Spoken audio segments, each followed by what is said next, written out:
558,91 milliards moom la fi Macky Sall bàyyi en 12 ans léegi bu ñu defee ratio bi année bu nekk dafay mel ni Macky Sall leb na 1546,57 milliards année bu nekk léegi Diomaye ak Sonko xam nga ñaata lañ leb ci benn année 4622 milliards 4622,929 milliards en 11 mois ci 11 mois lañ leb 4000 milliards yooyu léegi kee bu ñu defee ratio bi dafa leb 1546,57 kon bu ñu xoolee total dette bi ñoom yóbbu nañ ko ci 23 000 milliards 181 millions 883 mu nekk lu jégg dayo bor boo xam ñun ñoo koy fay ñun suñuy sët te bor boo xam ñoom bu ñu ko leboon sax mu am efficience wala mu am efficacité wala mu am njeexital ci suñu dundin bi gën a yomb gundi di gën a ñoŋ njàng mi bañ a am sooxe santé bi bañ a am jafe-jafe bu boobaa mën na ni kat jar na ko mais leb bi ñuy leb yëpp dañ koy leb pour gérer seen clientèle politique wala pour gérer seeni privilège beneen bi nga xam ni c'est non moins important dañ koy wax muy lu jëm ci wàllu frais d'hospitalisation yi agent public yi avril décembre yëf yi dem na ba 23,32 milliards xam nga ci ñaata la jógee frais d'hospitalisation yi agent public yi 1,1 milliard 1,1 milliard le mois léegi dem na ba nga xam ni bi ñu demee ba décembre 2024 dem na ba 9,47 milliards léegi 9,47 milliards yooyu nga xam ni mooy frais d'hospitalisation agent public yi nañ ñu wax ci yan hôpitaux lañ ko dépensé xam nga bu ñuy woote jubal jubbanti te yow yaa gën a tilim ñëpp yow yaa gën a jubadi ñëpp yow yaa dàq fen ñëpp yow yaa dàq manipuler ñëpp yow yaa gën a mën a arrogé wu ay délices ak ay pouvoir ay privilèges yow waratoo jàkkaarloog askan bi di leen wax ay jubal jubbanti ñoom ñëpp koo ci gis mi ngi guxi lex koo ci gis mi ngi leer tandis que le góorgóorlu sénégalais mi ngi am ay jafe-jafe mi ngi jeex tàkk bu wooree ba ngoon jot mi ngi am jafe-jafe lu mu ndogoo tey sénégalais yi may dégg li may déglu nii ana ban sénégalais moo gis yokkute ci diggante bi Diomaye ak Sonko ñëwee au pouvoir ak léegi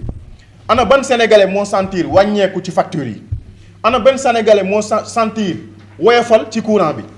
ana ban sénégalais moo sentir avancé ci njàng meeg njàngale mi ana ban sénégalais moo sentir progrès ci santé bi an ban sénégalais moo sentir ci environnement bi mu nekk mu am changement nañ ñu wax et pourtant ñoom question yi dañ ko doon posé ana ban sénégalais moo sentir avancé wala progrès ci ni muy dundee dund bi dafa gën a metti dafa gën a cher bu ñu xoolee agent public yi dafa yokk de 1148 agents publics depuis juin 2024 c'est-à-dire ñoom bu ñuy wax rationalisation ci côté droite bi ci côté gauche bi ñu ngi def recrutement clientéliste loolu la ñu war a bàyyi di nax sénégalais yi tey wax sénégalais yi dëgg président Bougane dafa am lu mu waxoon di ko wax ci protocole teeru Baye Sogui ñu leen wax ni président Bougane bu waxatee déglu leen bu waxatee observé leen waaye itam toog leen xaar la vérité viendra de Maba wax na Maada wax na feeñal na lépp lu président Bougane doon wax kon léegi leer na ci boppu sénégalais yépp nii ba mu waxee ba pare ñu jëlee ko fa mu nekkoon jël décret dàq ko ndax dëgg yi mu wax président Bougane la mu doon wax sénégalais yi bàyyiwuñ ko woon xel léegi jàpp nañ ni loolu ñëw na leer na nañ ci bopp sénégalais yi. Le temps est le meilleur des juges te pourtant loolu noonu révélé wul tous ses secrets am na ñu ne Macky Sall sax moo leen jox fond wu campagne am na ñu ne bi ñu xaajee seen caravane yi def ñaari caravane Macky Sall moo leen jox ay oto président Bougane daf leen défier woon ni leen amnistie bi du ngeen ko mus a laal est-ce que bi Thierno Alassane Sall dugalee loolu noonu ci assemblée nationale ba ni leen nañ abrogé loi d'amnistie bi est-ce que ñoom abrogé nañ ko pourtant ñoo am majorité à l'assemblée nationale de dëgg ji feeñ na ku ko bëgg a gis ko parce que amnistie bi ñoom la profité di ko wax ci protocole teeru Baye Sogui ñu leen wax ni président Bougane bu waxatee déglu leen bu waxatee observé leen waaye itam toog leen xaar la vérité viendra de Maba wax na Maada wax na feeñal na lépp lu président Bougane doon wax kon léegi leer na ci boppu sénégalais yépp ni ba mu waxee ba pare ñu jëlee ko fa mu nekkoon jël décret dàq ko ndax dëgg yi mu wax président Bougane la mu doon wax sénégalais yi bàyyiwuñ ko woon xel léegi jàpp nañ ni loolu ñëw na leer na nañ ci bopp sénégalais yi. le temps est le meilleur des juges te pourtant loolu noonu révélé wul tous ses secrets am na ñu ne Macky Sall sax moo leen jox fond wu campagne am na ñu ne bi ñu xaajee seen caravane yi def ñaari caravane Macky Sall moo leen jox ay oto président Bougane daf leen défier woon ni leen amnistie bi du ngeen ko mus a laal est-ce que bi Thierno Alassane Sall dugalee loolu noonu ci assemblée nationale ba ni leen nañ abrogé loi d'amnistie bi est-ce que ñoom abrogé nañ ko pourtant ñoo am majorité à l'assemblée nationale de dëgg ji feeñ na ku ko bëgg a gis ko parce que amnistie bi ñoom la profité ñuy rendre un vibrant hommage à nos vaillants martyrs nos 83 jeunes frères yi nga xam ñoo dee ci xeexu politique yi. beneen moom mooy ñoom li ñu bëgg a wax mooy amnistie bi dañ koy lever partiellement dañ koy abroger partiellement mais dañ lever amnistie bi bu ko defee ñu xam ki yee kii kan moo def ak kan moo laale justice doxal ñun loolu la ñu bëgg. beneen mooy président Bougane dafa am défi bu mu leen mësoon a lancer encore muy loi boo xam ni dafay criminaliser yëfu góor jigéen duñ ko mës a laal boobu itam duñ ko mës a laal et pourtant Ousmane Sonko bi muy nekk opposant en son temps xam nga lan la waxoon dañuy day bu ñuy jëlee réew mi dafay bokk ci loi yi ñuy njëkk a jël loi boo xam dafay criminaliser góor jigéen est-ce que dégg ngeen ñuy waxati ci pourtant suñu réew mi jamono ji moo nekk hôtelu góor jigéen yi tey lañ gën a bëri góor jigéen yi tey lañ gën a am voix góor jigéen yi tey lañ gën a mën a laamisu ak autorités yi loolu nag dafa tey xel loolu daf ñu war a pousser suñu réflexion bañ ni xaalis bi nga xam ni parfois mooy financer campagne électorale yu yenn candidats yi dañ ko war a xoolaat parce que le fait que góor jigéen yi mën a am doole ci réew mi c'est parce que dafa am loo xam ne dañ ko investir ci benn côté loolu nag dafa laaj justice dafa laaj ay institutions dafa laaj taxawaay dafa laaj taxaw seetlu beneen mooy li nga xam ne moom laay terminer mooy rassemblement des travailleurs yi nga xam ne actuellement ay victimes lañ ci catastrophe bi nga xam ne mooy am muy l'avènement de Sonko et Diomaye mu nekk catastrophe ci réew mi mu nekk calamité ci réew mi parce que dañuy wax ni sàcckat bi ak yàqkat bi ñoom ñaar ñoo war a yem àtte régime bi fi nekkoon da leen doon wax dañuy sàcc waaye ñii fi nekk dañuy yàq golo ak kaña ku leen gis dóor leen ñii nag dañuy yàq alalu réew mi parce que mënuñu en longueur de journée da ngay gis ki nga xam moo yor le poumon économique du pays muy tweeter di def ay posts ci Facebook di répondre ci ay attaques gis ngeen port autonome de Dakar ni mu daanoo ni mu nërmelu Maliens yi ñëwatuñu lu tax parce que amuñu vision bu claire vision kenn du ko jënd encore une fois je vous remercie. Oui. Merci beaucoup. C'est bon, hein? Cool. Merci. Cool. Merci beaucoup à tout le monde. Merci aussi à notre camarade Moussa Nia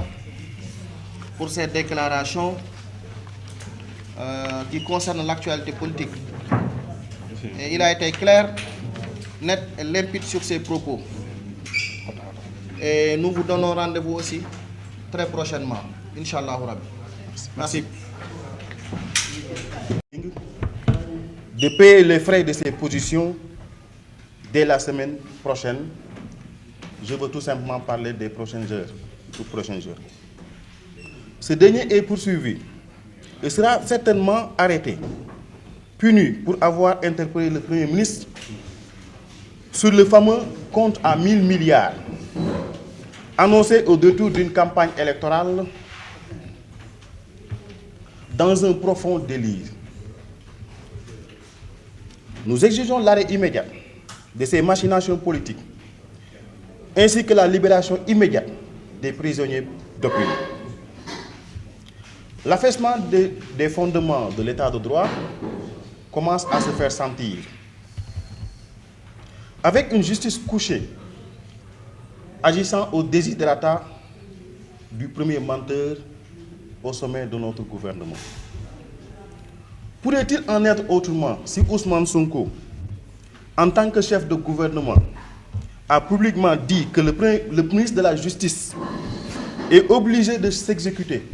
s'il lui demandait d'arrêter un opposant, s'il lui demandait de mettre au gnouf un activiste? Si Abass Fall, avec ses menaces publiques, et les pyromanes envoyés pour brûler le siège de Tahaou, QG de Samousse Kardou, se permettent de se pavaner sans risque d'être arrêtés, parce qu'ils savent qu'ils ont des garanties que ni le garde des Sceaux Ousmane Diagne, ni Ousmane Ndoye, le procureur, n'osent enfreindre les directives de Ousmane Sonko. Dans ce Sénégal et sa démocratie, jadis tant chantée dans le monde, organiser une marche relève presque de l'impossible. L'interdiction devient systématique, plongeant ainsi le pays au rang des pays despotes, au rang des pays de dictature. Nous en informons le comité sénégalais des droits de l'homme, la RADDHO, la Ligue sénégalaise des droits de l'homme, Amnesty International, pour que ces restrictions de liberté d'une autre époque, ces restrictions de liberté moyenâgeuses, cessent dans les plus brefs délais.